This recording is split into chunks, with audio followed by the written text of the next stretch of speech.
20 லட்ச ரூபா காரை 10 லட்ச ரூபாய்க்கு கொடுக்க போறாங்க அப்படின்னு சொல்லும்போது செம்ம அட்ராக்டிவா இருக்குது இதில் கேட்கும்போது. ஆனால் இதுக்கு பின்னாடி ஏகப்பட்ட டேர்ம்ஸ் அண்ட் கண்டிஷன்ஸ் இருக்குது. எல்லாத்தையும் பார்க்கும்போது யப்பா சாமி, இதுக்கு கம்முன்னு நான் காரே வாங்காமல் இருந்துக்கலாமே அப்படிங்கிற மாதிரி நமக்கே தோணும். அப்படி என்னதான்ப்பா இருக்குது இந்த பேட்டரி ஆஸ் அ சர்வீஸ்ன்னு சொல்லிட்டு கம்பெனிஸ் வந்து கொடுக்குறாங்கல்ல அந்த டேர்மில்.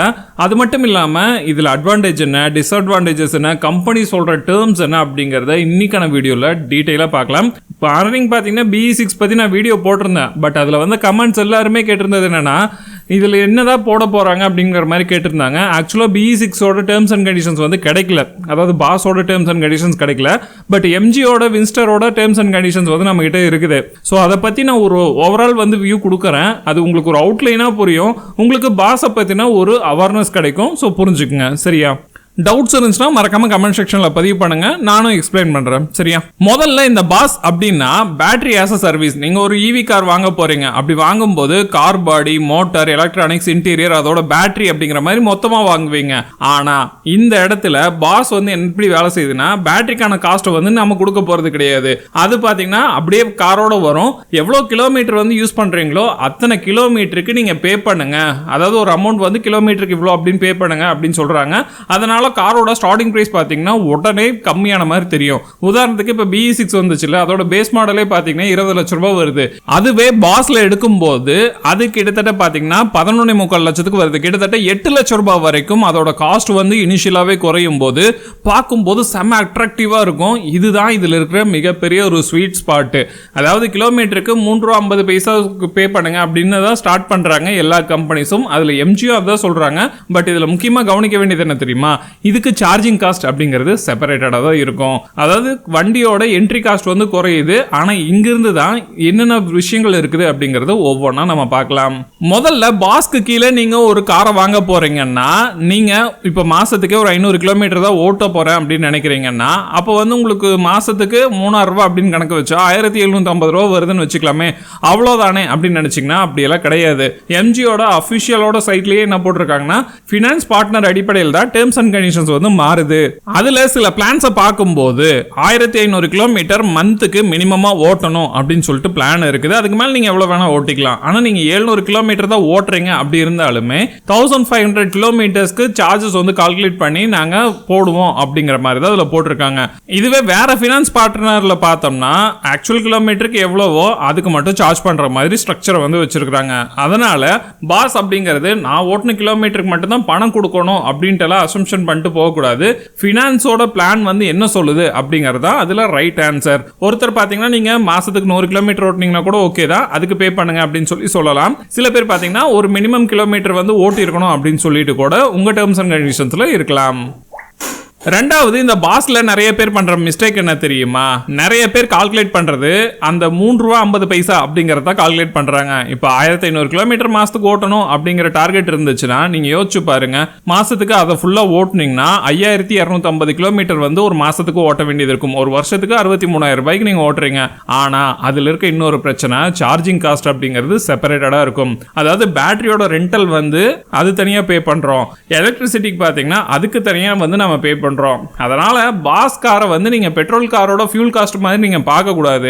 ஏன்னா அங்க ஃபியூல் போட்டுட்டீங்கன்னா வேலை முடிஞ்சது. நீங்க எத்தனை கிலோமீட்டர் மைலேஜ் கிடைக்குதோ அதை வச்சு நீங்க ஓட்டிட்டு போயிட்டு இருக்கலாம். பட் இங்க பாத்தீங்கன்னா பேட்டரிக்கான ரெண்டலுக்கு வந்து நீங்க தனியா பே பண்றீங்க, எலக்ட்ரிசிட்டிக்கு தனியா பே பண்றீங்க. ரெண்டையும் சேர்த்து தான் EVயோட ரன்னிங் காஸ்ட்டை நீங்க பார்க்கணும் அப்படிங்கறத முக்கியமான விஷயம். இதுல இன்னொரு விஷயத்தை நீங்க நோட் பண்ணீங்களா, இப்போ ஒரு ஃபினான்ஸ் பார்ட்னர் பாத்தீங்கன்னா மாசத்துக்கு 1500 கிலோமீட்டர் மினிமம் ஓட்டணும் அப்படின்னு சொல்லி இருந்தாருன்னா, ஒரு மாசத்துக்கு, அதாவது எல்லா மாசத்துக்கும் எல்லாருமே 1500 கிலோமீட்டர் ஓட்ட முடியுமா, அதாவது ரெகுலரா ஆஃபீஸ் போயிட்டு வரீங்க அதை வந்து கிளியர் பண்ணலாம். ஆனால் சில பேருக்கு பார்த்தீங்கன்னா அந்த மாதிரி நீடட் இல்லை அப்படின்னு இருக்கும்போது 1500 கிலோமீட்டர் வந்து டார்கெட் அச்சீவ் பண்ணணும், இல்லை வேஸ்ட்டாக போகும் அப்படிங்கிறதுக்காகவே கார் சார்ஜ் போட்டு தேவையில்லாமல் எடுத்து ஓட்டிட்டு இருக்கிற மாதிரி இருக்கும். ஸோ அது எப்படி அப்படிங்கிறது பார்த்தீங்கன்னா, இப்போ டெய்லி நீங்கள் ரீசார்ஜ் பண்ணுறீங்க, மந்த்லி நீங்கள் ரீசார்ஜ் பண்ணுறீங்க, ஒரு நாளைக்கு உங்களுக்கு 2 GB டேட்டா கொடுக்குறாங்கன்னா மிட் நைட் வரைக்கும் உட்காந்து அந்த டேட்டா காலியாகிற வரைக்கும் உட்காந்து யூஸ் பண்ணுவோம்ல, ஞாபகம் இருக்குதா? ஸோ அந்த மாதிரியான ஒரு கண்டிஷனுக்கு போகிறதுக்கான வாய்ப்புகள் வாய்ப்புகள் தான் இதுலயும் இருக்கு.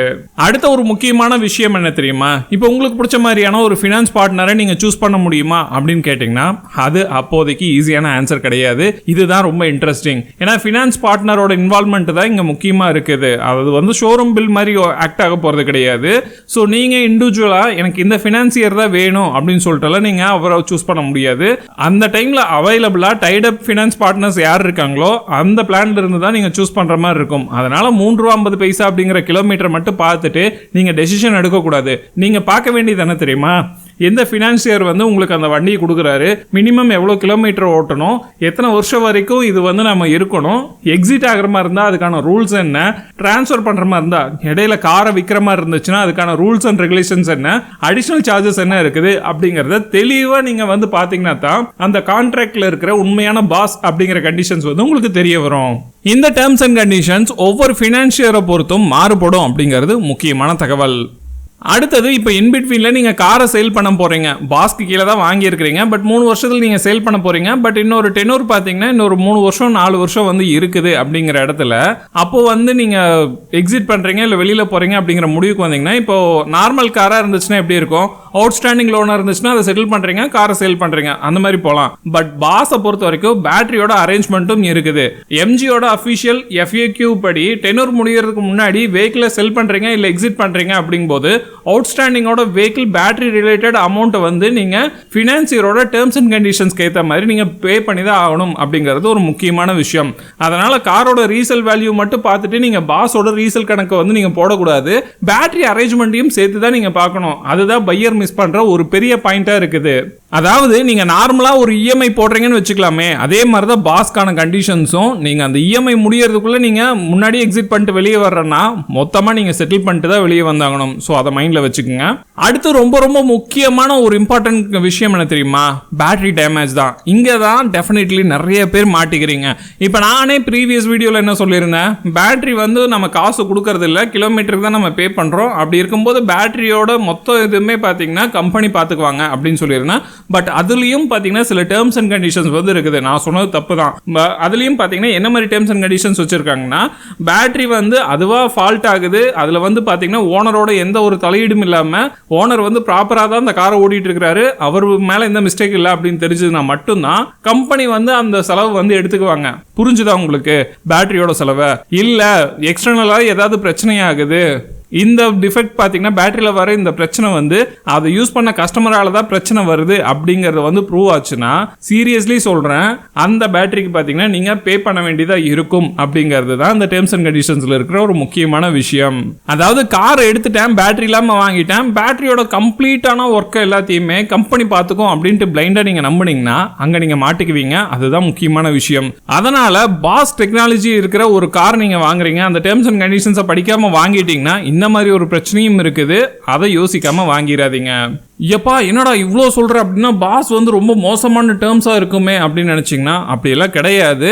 நீங்கள் இனிஷியலாக ஒரு EV கார் வாங்குறீங்க, இப்போ 20 லட்ச ரூபாயில் இருக்க EV கார் வாங்கணும்னு ஒரு ஆசை, ஆனால் உங்ககிட்ட 10 லட்சம் இல்லை 12 லட்சம் வரைக்கும் தான் இருக்குதுன்னா நீங்கள் அப்ஃப்ரண்ட்டில் ஒரு காரை வாங்க முடியும். பாஸ் இருந்துச்சுன்னா அந்த சுச்சுவேஷனில் நீங்கள் என்ட்ரி ஆக முடியும். அதுதான் இங்கே இருக்கிற ஒரு முக்கியமான விஷயம். ஆனால் மாதத்துக்கு நீங்கள் அதிக கிலோமீட்டர் ஓட்டுறீங்க, மினிமம் கிலோமீட்டர் பிளானில் தான் இருக்கிறீங்க, லாங் டைம் ஓனர்ஷிப்க்கு கான்ட்ராக்ட் டேர்ம்ஸ் எல்லாமே உங்களுக்கு டிஸ்அட்வான்டேஜ் ஆகும் அப்படின்னு நினச்சிங்கன்னா அப்போ உங்களுக்கு இது ரொம்ப பெரிய எக்ஸ்பென்சிவா தெரிய ஆரம்பிக்கும். ஸோ இதுக்கான ரியல் ஆன்சர் என்ன அப்படின்னா, பாஸ் அப்படிங்கிற ஒரு ஸ்கீம் சீப்பான EV ஸ்கீம் அப்படின்னு நீங்க பார்க்க கூடாது. அது பேட்டரிக்கான அப்ஃப்ரண்ட் காஸ்ட்டை அதாவது நான் சொன்னேன்ல மஹேந்திராவோட BE6 இருக்குது இல்ல, அந்த BE6ஓட 20 லட்ச ரூபா அந்த காரோட வேல்யூ இப்போ எவ்வளவுக்கு கொடுக்குறாங்க? பாஸ்க்கு கீழே 11.25 லட்சத்துக்கு கொடுக்குறாங்க. அப்போ கிட்டத்தட்ட பாத்தீங்கன்னா உங்களுக்கு 8 லட்ச ரூபாய் வரைக்கும் அந்த வண்டியோட காஸ்ட் குறையுது. அப்படி இருக்கிற அந்த 8 லட்சத்தை மறுபடியும் கஸ்டமர் கிட்ட இருந்து எப்படி வாங்க முடியும் அப்படிங்கிற பிளான் தான் பாஸ். கரெக்டா புரிஞ்சுதா உங்களுக்கு? அந்த பேட்டரி ஆஸ் அ சர்வீஸ் அப்படின்னு சொல்லி கொடுக்கறது பாத்தீங்கன்னா பேட்டரிக்கான காஸ்ட்டை உங்ககிட்ட EMI மாதிரி வாங்கிட்டு இருக்காங்க மாசத்துக்கு. அதுதான் இங்க நடந்துட்டு இருக்குது. அதுதான் உண்மை. அதனால பாஸ்க்கு கீழே நீங்க ஒரு காரை வாங்க போறீங்க அப்படிங்கிற மைண்ட் செட்ல இருந்தீங்கன்னா நீங்க உங்களுக்கு பட்ஜெட் கம்மியா இருக்கணும் அப்படின்னு நினைச்சு போற மாதிரி தான் நீங்க வாங்குங்க. EV வாங்கணுங்கிற ஆசை இருக்குது, பேட்டரியோட காஸ்ட் அதிகமா இருக்குது, என்ட்ரி ஆக முடியல அப்படின்னு நினைச்சீங்கன்னா அது உங்களுக்கு பெர்ஃபெக்ட்டா இருக்கும். உங்களோட ஃபினான்ஸ் பிளான்ல கண்டிஷனில் மினிமம் கிலோமீட்டர் கண்டிஷன் வந்து மேனேஜபிளாக இருந்துச்சுன்னா அது உங்களுக்கு பெஸ்ட்டாக இருக்கும். கான்ட்ராக்டோட டேர்ம்ஸ் அண்ட் கண்டிஷன்ஸை புரிஞ்சுட்டு லாங் டேர்முக்கு காஸ்ட்டு நீங்கள் அக்செப்ட் பண்ணிட்டு நீங்கள் வாங்குற மாதிரி இருந்தீங்கன்னா மட்டும்தான் உங்களுக்கு பாஸ் அப்படிங்கிறது செட் ஆகும். மற்றபடி பார்த்தீங்கன்னா நீங்கள் சும்மா நான் வந்து எடுத்தேன்னா நான் நிறைய கிலோமீட்டர்ஸ் ஓட்டுவேன், மினிமம் கிலோமீட்டர் பிளான் எடுத்து வச்சுக்கிட்டு நான் அதை விட கம்மியாக தான் இப்போ ஓட்டுவேன், இல்லை சீக்கிரமாக காரை சேல் பண்ணுவேன், 3-4 வருஷத்துக்கு காரை வந்து நான் மாற்றிட்டே இருப்பேன் அப்படின்னு நினைக்கிறவங்களுக்கு பேட்டரி டேமேஜை பற்றின ஐடியா இல்லை, அதோட அக்ரிமெண்ட்ஸை பற்றி நீங்கள் அதை பற்றி தெரியல, பட் கார் வாங்க போகிறீங்க அப்படிங்கிற மைண்ட் செட்டில் இருந்தீங்கன்னாவோ, இல்லை கிலோமீட்டர் பர் சார்ஜ் மட்டும் பார்த்துக்கிட்டு டோட்டல் ஓனர்ஷிப்போட காஸ்ட்டை வந்து கணக்கு போடாமல் நீங்கள் விட்டுட்டு இந்த காரை வாங்கணும்னு நினச்சிங்கன்னா கண்டிப்பாக சிக்கலில் மாட்டுவீங்க அப்படிங்கிறதா உண்மை.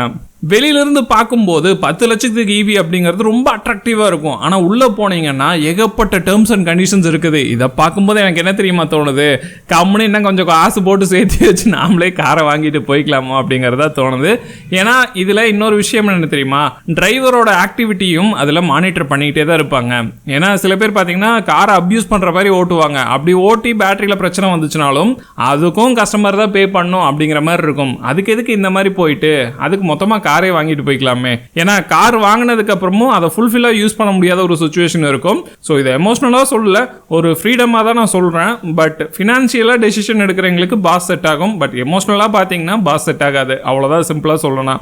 ஓகே நண்பா, இந்த வீடியோ பற்றின உங்களோட கருத்துக்கள் வரவேற்கப்படுது. இந்த வீடியோ பிடிச்சிருந்துச்சுன்னா இப்போ சொல்கிற மாதிரி தான் மறக்காம லைக் ஷேர் கமெண்ட் பண்ணுங்கள். அடுத்த வீடியோவில் சந்திக்கலாம் நண்பா. டாடா.